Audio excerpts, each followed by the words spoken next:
Malaysia is one of the only 43 countries in the world with a ruling monarch, made even more unique by the existence of the Majlis Raja-Raja, or the Conference of Rulers, made up of sultans from the state of Kedah, Perlis, Perak, Terengganu, Kelantan, Pahang, Selangor, Negeri Sembilan, and Johor, along with the young di-Pertuan Negeri of Pulau Pinang, Melaka, Sabah, and Sarawak. As all monarchical rules around the world do, the sultans inspire strong feelings from their people. But perhaps no sultanate has come under closer scrutiny than the Johor Sultanate.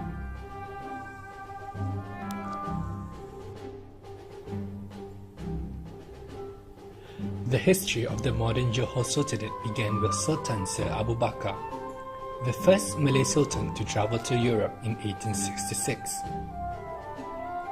Known as the founder of modern Johor, he was described in a letter to England's Secretary of the State as an English gentleman by Sir Harry Ord, then British Governor to Johor. He was noted for his friendship with the Queen of England and for having an English name, Albert Baker. Sejarah Sultan Johor ni begini, dia asalnya dulu yang menjadi Sultan Johor sekarang ini adalah keturunan daripada bendahara.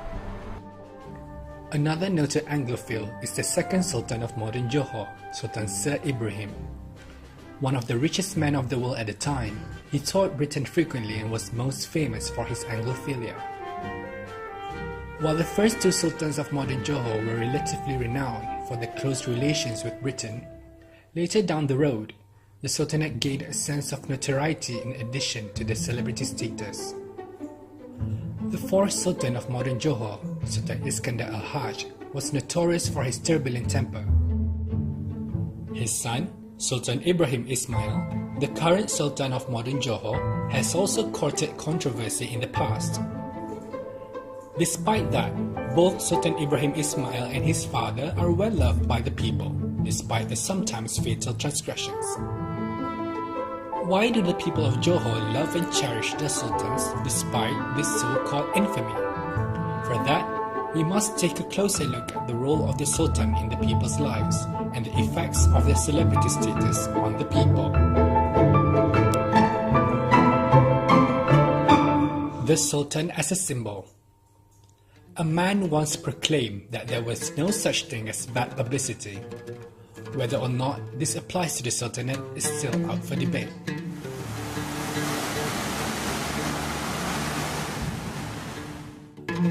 The Sultan plays a multitude of roles such as the head of state and the head of religion of Islam in his state. Sultan Ibrahim adalah seorang Sultan di negeri Johor, Darul Ta'zim. Beliau adalah seorang Sultan yang sangat menitik beratkan perihal agama Islam. Antara sumbangan beliau kepada perihal agama Islam adalah menukarlah hari cuti Sabtu dan Ahad kepada hari Jumaat dan Sabtu. Jadi tujuannya adalah agar umat-umat Islam khususnya di negeri Johor mereka dapat menunaikan solat Jumaat. These roles are mainly symbolic. The Sultan does not directly participate in the actual governance in the states. Instead, bound by conventions to only act on the advice of the head of government of his state, otherwise known as the Menteri Besar. As they are symbolic, they are constantly in the public eye since the people will look to them for guidance. Before there was a Prime Minister, there was a Sultan. Long before Tunku Abdul Rahman negotiated for Malaysia's independence, each state within the country had its own ruler. Kuala Lumpur 31 hari bulan Ogos tahun 57. Merdeka! Merdeka! Merdeka! This historical role may explain why some Malaysians still maintain a strong sense of loyalty to their Sultan, even if he may have committed acts of unworthy of his royal status. It is the idea that since the Sultanate has been so instrumental in governing the state since before Malaysia's independence, even though their role has been reduced to symbolic leaders now, they are still worthy of respect and loyalty, no matter their actions. While some may argue that all men are born equal, the existence of the Sultanate hints otherwise. There are men who are born of royal blood and are thus of higher status than anyone else in the land. This acknowledgement of birthright, that it is the right of the Sultan to rule by virtue of being born of royal blood, may also explain why people are still loyal to the Sultan instead of calling for the abolishment of the monarchy. The Sultanate as celebrities. While the Sultans are most definitely influential public figures, the fact that the people are so heavily invested in their lives marks them as celebrities. Their actions are discussed at length, every public appearance is scrutinized and dissected, every good they do is spoken of proudly by the people. This sets them apart from mere public figures. Coupled with the symbolism that the Sultanate represents, magnifies their image as celebrities in the eyes of the people.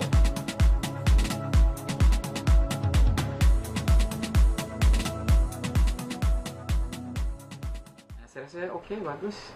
Sebab paling kurang sebab Raja Kesultanan Johor ni terkenal dia mendampingi rakyat. Dia mendampingi rakyat, ada dia punya tour dia kembara di Raya Royal tour ke tak salah saya. Ke seluruh pelosok negeri Johor bertemu dengan rakyat, tidur dengan dalam rumah-rumah rakyat biasa, makan dengan mereka, main permainan rakyat tradisional dengan mereka. So perhubungan dia cukup rapat. So dia dah turun ke bumi maksudnya, bukannya dalam kayangan lagi, tetapi dia rakyat suka dengan kehadiran raja yang macam tu. In terms of the rakyat, this celebrity status of the Sultanate leads to an almost cult following, where the people can be likened to fans of a pop megastar who hang on to their every single word and actions, who will support them no matter what they do. There may be some who are critical of their actions, but more often than not, their support will be undying. The same can be said to apply to the people of Johor, who look up to the royal family as their own state celebrities.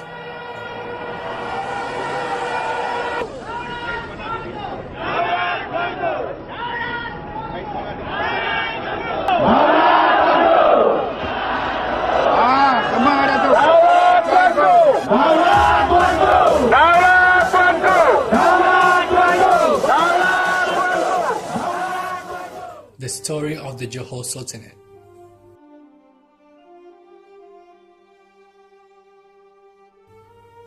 Sultan Ibrahim Ismail, the current Sultan of Johor, is loved by the people.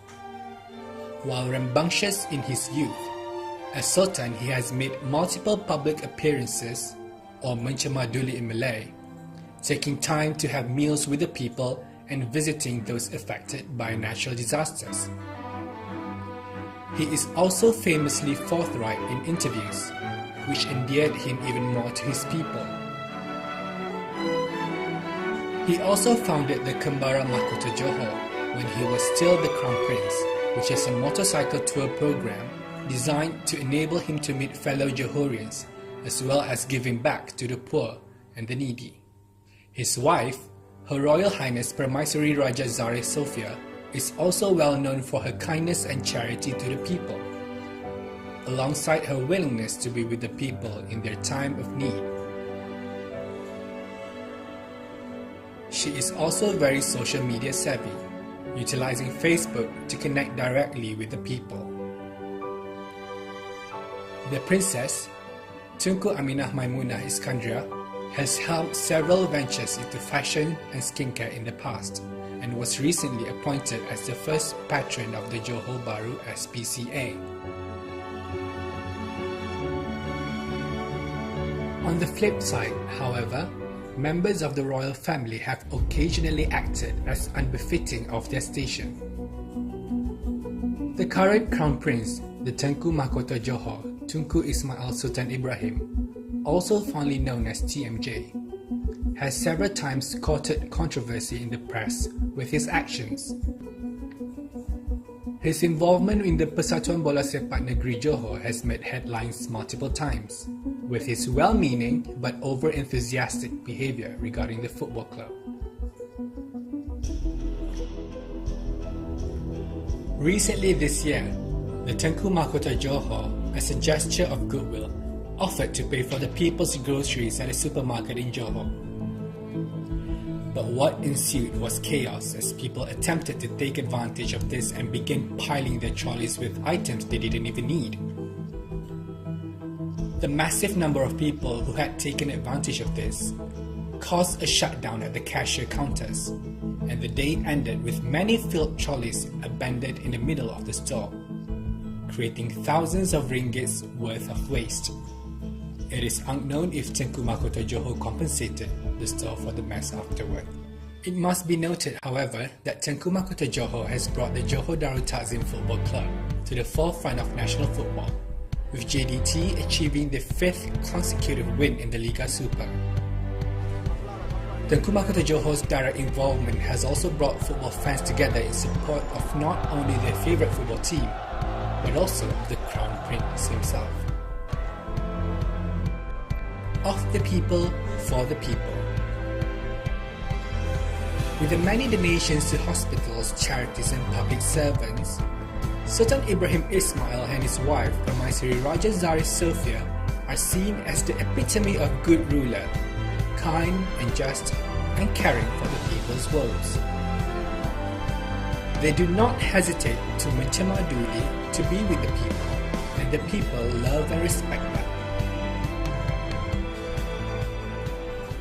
Rich immunity.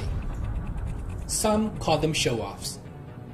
Some consider the riches to be an indication of their royal status. With a large collection of fast cars and a private aircraft costing upwards of $100 million, some may even say it's too much for a sultan.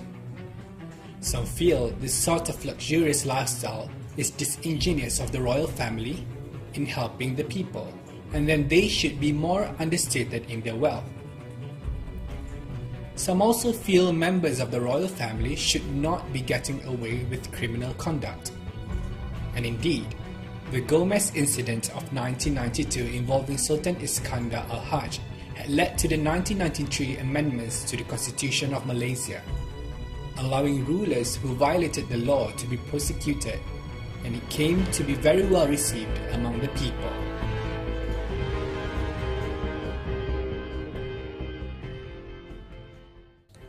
Social media celebrities. The Princess and the Princess of the Johor royal family are social media savvy, just like any other millennial in the world, which endears them to many people.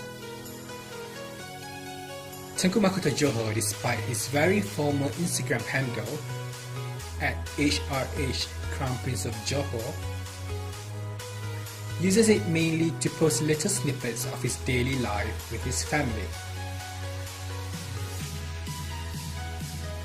His younger brothers, Tunku Idris Iskandar, Tunku Abdul Rahman, and Tunku Abu Bakar, can easily be mistaken for any other rich young millennial, posting photos of racing cars, racetracks, and luxury outings, interspersed with inspirational quotes, obligatory promotional photos of them and Cemar Duli at events, and the occasional coffee art. While the discrepancy of wealth between the royal family and the people is evident, these posts present them as approachable and affable, no different from the normal person. This familiarity is what brings them closer to the people.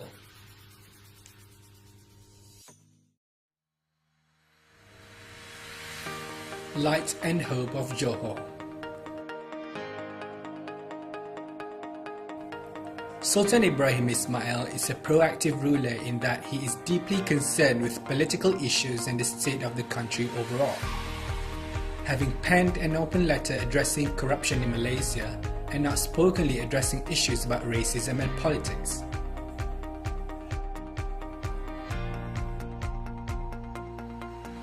A study done by the ISEAS Yusof Ishak Institute a Singapore-based research institute, found that a large majority of them hold the Sultan in high regard, believing that their Sultan looks after the personal interests of citizens and is a good guardian of Islam. With his generous donations, constant meetings with the Rakyat, and involvement in various activities aimed to better Johor and its people, Sultan Ibrahim is truly the people's leader, inspiring loyalty and respect amongst Johorians. Bangsa Johor. The term Bangsa Johor is not a modern invention.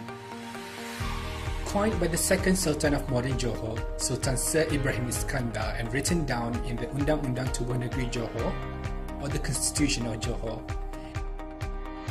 it is a term referring to the spirit of unity that encompasses the entirety of the Johor state and its people regardless of ethnicity. In other words, it unites the people of Johor as a single entity, where ethnicity no longer matters. There are no Chinese, Indian or Malay people in Johor because everyone is a part of Bangsa Johor. That is the concept of Bangsa Johor.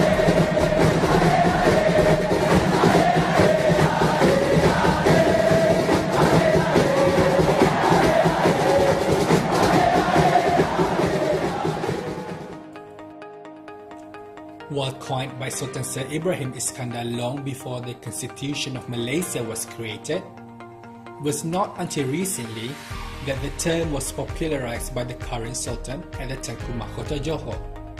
Many Johorians, according to the study done by the ISEAS Yusof Ishak Institution, found that 88% of people from this state identify themselves as Bangsa Johor. Surprisingly, the highest percentage of people from the state who identify with this label the most is the Chinese community. The Malays came in second at 88.2%, while Indians were third at 81.7%. Across all ethnic groups, their Malaysian nationality came second to their state identity. This has led to some concerns about the state identity replacing Johorians' identities as Malaysians. As stated by the then former Prime Minister of Malaysia, Tun Mahathir Mohamad, who once spoke about it at a Perdana Dialogue Series conference in 2016. Likening Bangsa Johor to parochialism, he warned that this concept could divide Malaysians and create an unhealthy atmosphere where people of one state feel themselves superior to people from the other states. Predictably, Sultan Ibrahim Ismail lashed back at Tun Mahathir. Urusan di negeri ini. Dan jangan cuba untuk mengelirukan rakyat saya atau memecah belahkan perpaduan bangsa Johor. His Highness also stated that while every state enjoyed their own unique pride, it did not mean leaving or breaking up with the Federation of Malaysia, adding that Tun Mahathir was stirring the hornet's nest with his remarks, and that he would not tolerate any interference from Tun Mahathir in the affairs of his state. Regardless of the spat between the Sultan of Johor and Tun Mahathir, it is clear that Bangsa Johor is a point of pride for many Johorians. We interviewed some Johorians in UKM to find out their thoughts on Bangsa Johor and where they stand on the issue. Dari sudut pandangan saya, konsep Bangsa Johor dalam penggunaan bangsa Johor itu dalam Malaysia, dia tidak akan menyebabkan apa-apa sebarang masalah untuk Malaysia, sebabnya bangsa Johor ini dah dikatakan digunakan telah sekian lama, bukan baru dicipta untuk semata-mata untuk mengagung-agungkan bangsa Johor, tidak. Pada pendapat saya, konsep bangsa Johor merupakan inisiatif baginda Sultan Johor dalam mengedepankan rakyat negeri baginda, dan ini wajar dicontohi oleh negeri-negeri lain di Malaysia untuk mengedepankan rakyat negeri mereka, khususnya dan di Malaysia amnya. From Bangsa Johor and the wildly controversial involvements of the Tunku Mahkota Johor with the JDT football team, to the social media savviness of the royal family bringing them closer to the people, it cannot be denied that the Johor Sultanate has transcended its symbolic role into becoming very real anchors for the people. The people rallied behind the beloved royal family, solidifying the symbolic into something tangible and useful, bringing Johor and its people into the future.